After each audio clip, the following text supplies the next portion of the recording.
Louvado seja nosso Senhor Jesus Cristo, para sempre seja louvado. Querido povo de Deus, Evangelho do dia, quinta-feira, dia 22 de fevereiro. O Senhor esteja convosco, Ele está no meio de nós. Proclamação do Evangelho de Jesus Cristo segundo São Mateus. Glória a vós, Senhor.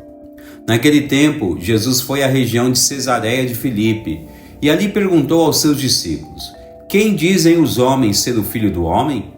Eles responderam: alguns dizem que é João Batista, outros que é Elias, outros ainda que é Jeremias ou algum dos profetas.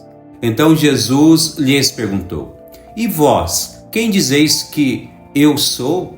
Simão Pedro respondeu: tu és o Messias, o Filho do Deus vivo. Respondendo, Jesus lhe disse: feliz és tu, Simão, filho de Jonas, porque não foi um ser humano que te revelou isso, mas o meu Pai que está no céu. Por isso eu te digo que tu és Pedro, e sobre esta pedra construirei a minha igreja, e o poder do inferno nunca poderá vencê-la. Eu te darei as chaves do reino dos céus. Tudo o que tu ligares na terra será ligado nos céus.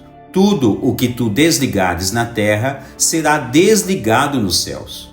Palavra da salvação, glória a vós, Senhor. Querido povo de Deus, no dia de hoje, o tempo da Quaresma abre-nos uma preciosa janela para meditarmos sobre a festa da Cátedra de São Pedro. Realmente, algo simplesmente notável, pois ao analisarmos o que acontece no cenário bíblico de hoje, vamos perceber o quanto Deus quer ajudar o ser humano em todo o tempo da história, em razão de que o Filho de Deus confere a Pedro a autoridade que somente é encontrada no céu. Penso que ao celebrarmos a festa da Cátedra de São Pedro, devemos exercitar-nos cada vez mais para conhecer quem é o Filho de Deus. Ora, foi este conhecimento que conferiu a Pedro se tornar o primeiro Papa da Igreja Católica. O contexto evangélico de hoje demonstra a preocupação de Jesus em querer saber se as pessoas estão aprendendo a conhecê-lo, quem ele é realmente. Por isso, Jesus pergunta aos seus discípulos o que dizem as pessoas a seu respeito. E longe de ser uma pergunta meramente especulativa, mas aqui se trata de um verdadeiro cuidado e zelo com as ovelhas a ele confiada. Nas respostas que ouvimos no Evangelho de hoje, nota-se o quanto o povo carece de instrução religiosa e uma verdadeira catequese.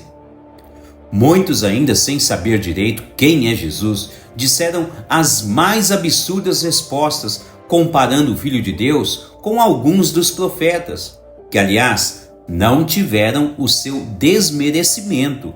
Mas em comparação ao Filho de Deus, ninguém é capaz de se igualar a ele. O próprio João Batista disse que não seria capaz de desatar as suas sandálias.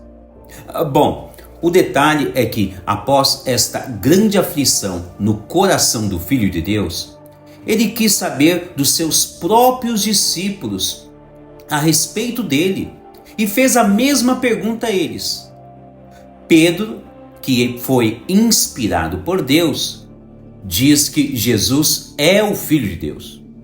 Por isso, naquela ocasião, Jesus entrega a Pedro as chaves e o fundamento de sua igreja e diz que tudo que estiver ligado a ela será ligado no céu e que nenhum tipo de mal a vencerá. Nesta ótica, São Leão Magno diz que a Igreja de Cristo se ergue na firmeza da fé do apóstolo Pedro, pois dentre todos os homens do mundo, Pedro foi o único escolhido para estar à frente de todos os povos chamado à fé. A fé de Jesus será transmitida a gerações através da Cátedra de Pedro.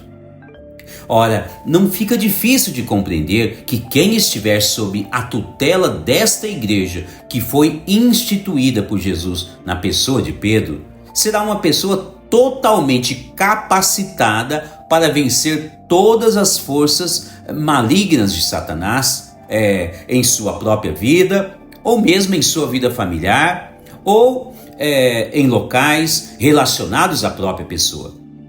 Portanto, temos que ser cristãos desejosos de aprender a conhecer quem é a pessoa de Jesus. E não ficar com ensinamentos que são somente ditos por bocas alheias. As respostas lidas no Evangelho de hoje revelam-nos que pessoas carecem de um bom aprendizado cristão. O tempo da Quaresma é um tempo propício para aprendizados e meditações diárias. Nos dediquemos a conhecer melhor quem é Jesus e levemos o seu conhecimento a quem ainda não o conhece. Deus abençoe você e toda a sua família.